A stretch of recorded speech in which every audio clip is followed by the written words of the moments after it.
السلام علیکم ورحمت الله وبرکاته. امید ده چې ټول لیدونکي کتونکي به خو الله مو ښه لره. محترمو، په د فیسبوک باندې یو کلیپ نشر شوی ده چې په هغې کې د تنظیم نوجوانان احناف چې کوم یو عالم ده دیوبند مفتي ابو یحیی صاحب، نو هغه ادمو څه خبرې دي چې هغه په موبایل باندې شوی وي، هغه نشر کړي دي او بیا یې سره خپل طرف نه هم څه خبرې کړي دي. نو محترمو، د هغې وضاحت به زه تاسو له وکړم، ما د په منځ کې څه شوي، څه خبرې شوي دي او یا د چې کومې خبرې مو پورې تړلې دي، دا ټول حقیقت حال به انشاءالله دې کلیپ کې ته وایم. محترمو، ګوره ما یو سوچ کړی و، د خیرخواهۍ سوچ چې د اهل سنت مابین کې یو صلح قایمه شي، یو ښه ماحول جوړ شي، هغې دپاره ما د تجویز پیش کړی و چې د حاجي امدادالله مهاجر مکي رحمه الله، خواجه فضل احمد قریشي رحمه الله، یا پیر مهر علي شاه صاحب، یا شیخ نصیر الدین غرغشتوي رحمه الله، یا شیخ حمدالله جان صاحب، یا د دو پشانتې علما چې څوره دي، د داسې قسمه علما که د دو اتباع دیوبندي ملګري هغه وکړي نو د سیفیانو د دیوبندیانو به اختلافات ختم شي. دا یو تجویز مو پیش کړی و، دې کې مو د خیرخواهۍ سوچ و، د اختلاف د ختمېدنو سوچ و. نو د دې په سلسلې کې د کلیپ چې ده لیدلی ده مفتي ابو یحیی صاحب محترم، نو بیا کلیپ وکړه سره زه پیل مسخوتان ټینګ کې چې ما سره تنان هم و او زه په بل ځای کې وم، ده هغه وکړه رینګ وکړه، نو زه ورته رابارله شوم او روان شولم په لیارې باندې. موعظه څه دومره ستره کیسه به نه وي، الله د خیر وکړي، خو هغه خبره ډېره زیاته ستره کړه، په هغې باندې اوس لغونې کې وضاحت وکړو. پیل نمبر خبره خو دا ده چې مفتي ابو یحیی صاحب محترم، هغه له خو دا نه وه په کار چې په شخصي کې د یو چا سره د خبرې وشي هغه ته بیا میډیا له ورکړي، دا مناسب کار نه ده. د ځای کې د مفتي صاحب محترم نه غلطي شوې ده، داسې نه دي کول په کار. او بل مفتي صاحب چې کوم د کلیپ شیر کړی ده نو په دې کې لږ غونې کې کټینګ هم ترې شوې ده، والله اعلم چې قصدن یې پکې کټینګ کړی ده او که غلطي کې ترې شوې ده، والله اعلم چې دا به څه وجه وي چې د کټینګ ترې شوې ده. نو که پوره یې نشر کړی وی ښه به وی چې خامخا یې نشرول، اول خو په کار نه وه چې نشر کړی وی، خو چې نشرول یې نو په کار ده چې پوره یې نشر کړی وی.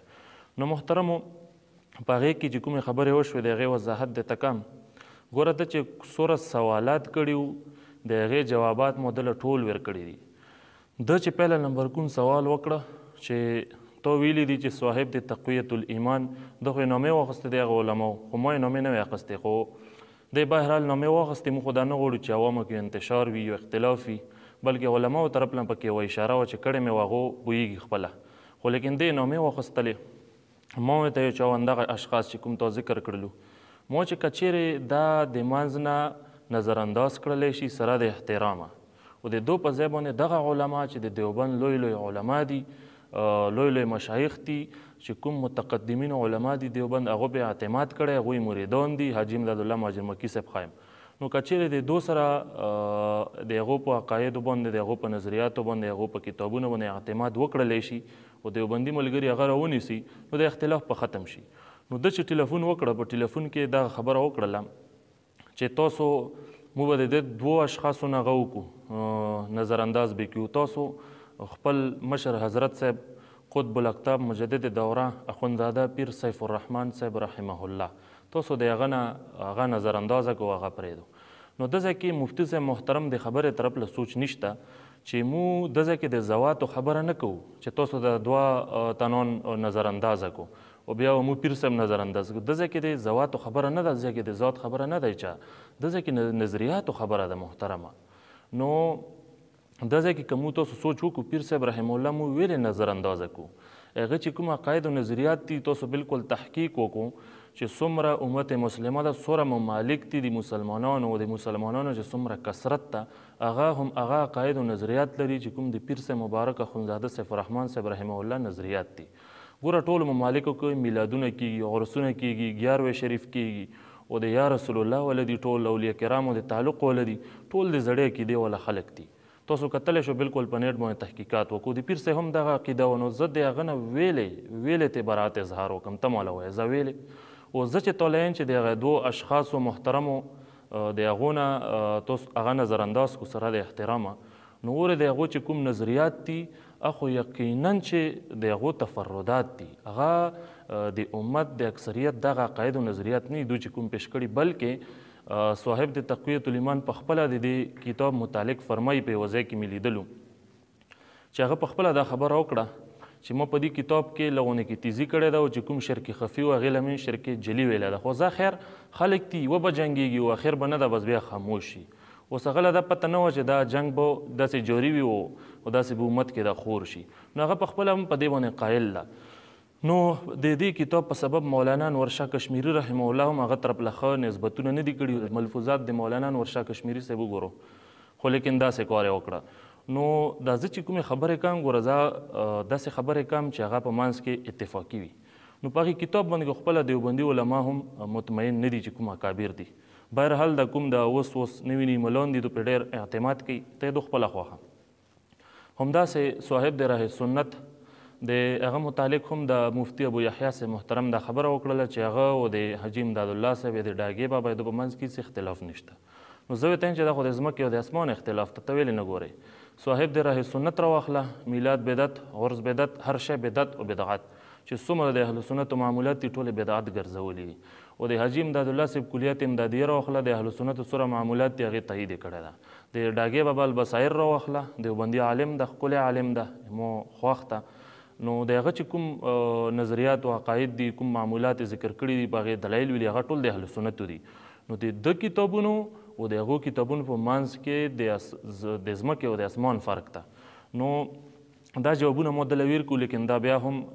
کوشش یې دا اوس خو یې کټوتي کړې ده کلیپ کې او بل کار یې دا کړی ده چې ما اواز یې داسې راوستی ده پکې چې صحیح اورېدی هم نه شي په خبرې څوک پوهېږي هم نه صرف د ده خبرې اورېدلی شي بعض ما ډېر لکه ما خو خپل انداز داسې روایتي مناظرینو په شان نه ده چې په یو چا باندې تیز تیز ویر شه او بېزتي وکړه او سختې خبرې ورته وکړه هغه خبرې له غوږ مه کېږه دی ما خو داسې مزاج نه ده نو ده بهرحال هغه شاندې کوشش کړې ده بلکلي خبرې له نه یم پرېښه په ټول کلیپ کې خپله ګڼېدلی ده صرف خپلې خبرې راباندې اورېدلي او ما چې کوم جوابات ورکړي نو په هغې باندې چې کلیپ مې وکته نو څوک پرې پوهېږي هم نه داسې اواز مې ده خراب راوستی ده والله علم چې څه وجه ده یا بلې وجې نه نو محترم هغې کې یو اعتراض ده دا وکړله چې پیر صاحب رحمه الله خونزاده سیف الرحمن صاحب رحمه الله دیوبندي علماو له کافر ویلي دي او تکفیر نسبت یې کړی دو طرف له هغې جوابات خو مو مخکې هم کړي تاسو موږ کلیپونه لیدلی شو د پیر صاحب رحمه الله چې خپل کلیپ موجود ده چې زه دیوبندي علماو له کافر نه یم هغه کافران نه دي ښه علما پکې شته دي خو دا کافي ده که نه اوس زه خو دې خو ذمهوار نه یم چې په پنجاب کې څوک څه او چې څه لیکلي دي هغو له اعتبار نشته چې پیر صاحب خپل قول موجود ده خپل تحریر موجود ده لهذا داسې خبرې کول هسې فضول کار ده نو په ده ځای کې محترم دا هم ویلي چې او ته چې کوم کلیپ ښایي هغه ما اورېدلی ده او په هغې کې خو پیر صاحب صرف دومره ویلي چې دیوبند کې ښه علما هم شته دي نو ما په ده ځای کې دله ګوره دا خبره وکړله چې ګوره کوم کلیپ ته اوس هم درته یم اته بیا واوره اته بیا واوره هغې کې پیر صاحب بلکل داسې هم ویلي دي چې ښه علما پکې شته خو لیکن داسې هم ویلي دي چې زه علما دیوبند له کافر نه یم هغه ته لږ پوره واوره جواب به ته میلو شي د نیمګړې خبرې مه کوه هسې تشویش خلکو کې مه پیلوه نو دغه جواب هم دله شوی ده همداسې یو بل الزام یې ولګو چې شیخ عبدالخالق فاتح صاحب په تحقیق المختار کتاب کې میلاد شریف له واجب ویلي دي او غلام حضرت صاحب هم ته واجب ویلي ایاز باچا صاحب واجب ټولو طرف له دا نسبت وکړو مو ته دا خو د غلطه خبره د شیخ صاحب او د ټولو بیانات موجود دي هغه خو د استحباب قول پې کړی دی وجوب قول یې پې نه ده کړی خو لیکن ده دغه یو افترا وکړله چې هغې جواب بیا ما ویر کړه خو په کلیپ کې شته نه ده ده چې کوم نشر کړی ده مولا په نظیر باندې رانغله ما چې خپله واورېده نو محترمو ګوره شیخ عبدالخالق فاتح صاحب په خپل کتاب کې دا لیکلي دي چې د الله تبارک وتعالی نعمتونه په دې باندې شکر وکړن دا واجب ده او پیغمبر علیه الصلاة والسلام مبارک هم یو نعمت ده هغه داسې خبره کړې ده نور څو ځایونه یې ما وکتو چې د میلاد شریف په استحباب قول کړی ده مستحب یې ورته ویلي دي واجب نه نو بل طرف ما دله دا خبره هم وکړله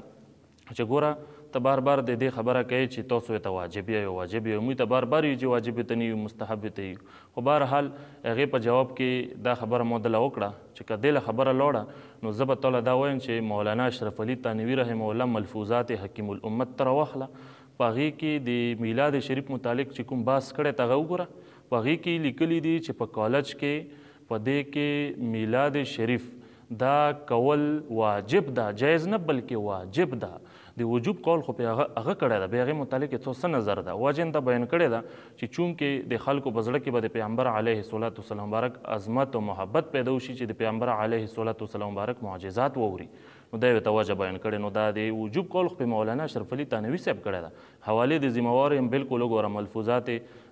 حکیم الامت وګوره د میلاد په بحث کې. نو دې جواب مې ورکړله. همداسې د دا خبره وکړله چې راه سنت باندې د لوی لوی علماو تقاریز دي او دا مطلب ده چې اختلاف منځ کې نشته ده. نو ګوره محترمو، هغه لوی علما چې هغوی په تقاریز دي، د هغو خپل عقاید او نظریات چې ګورې هغه ډېر ښه عقاید او نظریات دي. خو ګوره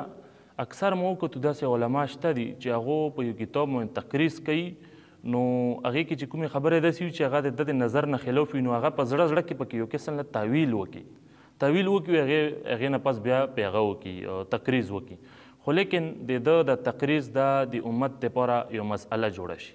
اوس ده خو عالم ده، ده خو تاویل وکړو، خو بعد والا خلک خو بیا خو تاویل پکې نه کوي که نه، هغه خو چې ده هم همدغه عقیده ده. نو د بعضې علماو داسې کار کړی ده چې هغه خپل نظر صحیح وي، خو لیکن یو داسې کتاب باندې دستخط وکړي چې هغه د دو د نظر موافق نه وي، بلکې دو بس هغه خبرو کې تاویلات په خپل ذهن کې وکړي یا د خپلو شاګردانو په مخ کې او په دې طریقې سره تدریس وکړي. بهرحال او بل چې کوم اعتراض یې کړی دی کلیپ سره یې لیکلي چې اعجاز حسین بریلوي، نو محترمو دا یې غلطه خبره کړې ده. زه بریلی نه یم، مو بار بار وضاحت کړی، مو کلیپونه تاسو ګورو حاضر ناظر او د عالم الغیب په مسئلې کې د مو انکار باقاعده موجود ده، په هغې کې کتلی شو تاسو رد مې موجود ده په دې مسایلو باندې. نو موله د بریلیت نسبت دا غلط ده محترمو، نو دغه الزام هم صحیح نه ده چې موله بریلی ویلی دي. او بل محترم داسې سخت خبرې من کړي دي، یوه کلیپ چې ختم شوی هغې سره خپلې خبرې بیا ور ټچ کړي دي او ډېرې سختې خبرې کړي. خو خیر زه ترې ګیله نه کوم، دا د محترم مفتی ابو یحیی صاحب عادت ده او دا یو زه نه یم بلکې خپل علما یې نه دي معاف کړي. تاسو د تحریک تحفظ عقاید علماء دیوبند امیر محقق مفتی ګوهر علي شاه صاحب مبارک متعلق د خبرې اورېدلی شو. داسې محمودي جانان صاحب چې ورته یي د هغه متعلق هم د خبرې اورېدلی شو، ډېر سخت الفاظ یې ورته استعمال کړي. نو خیر که موله سختې خبرې وکړي څه خبره نشته ده. نو محترمو بله خبره یې دا کړې ده چې دو میلاد له مستحب یي او چې بیا څوک نه کوي نو په هغو باندې فتوې لګوي د اهل سنت نه خارج کړي. ګوره په میلاد نه کولو باندې موږ چاله هم ګمراه نه یو نه د اهل سنت نه خارجو. البته بالکل دا د له مو مستحب یو میلاد له دا داسې مسئله نه ده، خو لیکن باید چې د انصاف نه کار واخیستلی شي. که چیرې د منکرینو دو میلاد نه کولی نو مو طرف نه بیس خبره نه یم، خو لیکن د دو طرف نه مسله داسې ده چې څوک میلاد کوي نو هغې له دو د شرک د بدعت تر دې پورې چې بعضې خلک شته چې د میلاد خوراک هم نه کوي، دو داسې قسمه فتوې دي.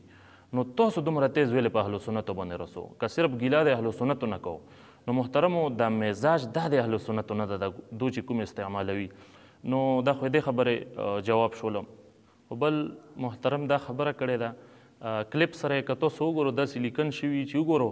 اعجاز حسین سیفي او بریلوي، مطلب کلیپ کې یو څه بیا په ټلیفون یې وګورو د په زړه کې نور څه دي. نو ما په زړه کې څه دي په کلیپ کې مې چې څه ویلي ما هغه مې په زړه کې دي، په ټلیفون مو داسې کومه خبره باده کړې ده اورېدلې وي د تنانو، آیا مو دله څه سخت الفاظ استعمال کړي دي، دله مې څه بد نسبتونه کړي، حالانکې د خبرې واورو څومره عجیب مثالونه ویل کو که دیانته پورې لاړ چې داسې زندګانو سره د ما مشابهت هم ویر کړله، څومره سختې خبرې وکړې، حالانکې د ما خبرې پکې واورو د خبرو له مې باقاعده غوږ نیولی ده، جی هم ورته یم، حضرت هم ورته یم، مبارک هم ورته یم، هغې باوجود هم بد اخلاقه هم زه یم، صحیح هم زه نه یم او صحیح دا ده، همداسې دجال هم زه یم او ګمراه هم زه یم او بیخي زه صحیح نه یم او دا فرشته ده او د هېڅ غلطي نه ده کړې. تاسو یې کلیپ لږ واورو چې کوم د نشر کړی ده نو بیا به ته پته ولګي چې د آداب او د اخلاقو سره خبرې چا کړي دي. ما له بعضې ملګرو هم داسې لکه ووي چې تا ډېره ګزاره یې سره کړې ده. نو ګوره زه د روایتي مناظرینو په شانتې مزاج ما له خوند نه راکوي. وجه دا ده چې خلکو کې به مو کوشش دا وي چې یوه اصلاح یو اتفاق یو محبت پیدا وکړي، نه کې داسې کوشش چې داسې فتوې او داسې تیز لوړ شو چې د خلک هم په سوچ کې چې هلکه دا ګوره دا علما دي، دا دیني طبقه ده، د څه په ګډو وډو سر دي. داسې مزاج مې نه ده خوښ او داسې مناظرین مې نه دي خوښ چې باقاعده په مناظرو کې کیمرو له لګتې ویر کړي او کراټو استعمال پکې وکړي. نو دا داسې قسمه مناظر او داسې قسمه دا خلک مو نه دي خوښ. مو تاسو به کوشش دا وي چې یو بل سره مو کوم اختلافات او مسایل جوړ دي د په ښې طریقې سره حل کو او یو بل د خپل عقیدې وضاحت وکړو. نو مو د خپل عقیدې نظریې وضاحت شته دی، مو ډېر کلیپونه پکې موجود دي، چاله بدګمانۍ ضرورت نشته، څه پټه خبره نه ده. نو امید ده چې تاسو تسلي به شوي وي. بل اخر کې زه مفتي ابو یحیی صاحب محترم له دا پیغام ورکوم چې د الله دپاره تا طرف له د خلکو نظر دا ده د هغه ځای خلک پوهیږي چې دا مفتي صاحب دا عالم ده او یقینا عالم یې، نو خامخا د تا نه به د خلکو توقعات وي او پکار دا ده چې ته د هغو په توقعاتو باندې پوره اتراو شي او اخلاق لهجه حساب کتاب د علماو په شان کې. الله دې وکړي چې مو خبرې در باندې بادې ونه لګي. السلام علیکم ورحمة الله وبرکاته.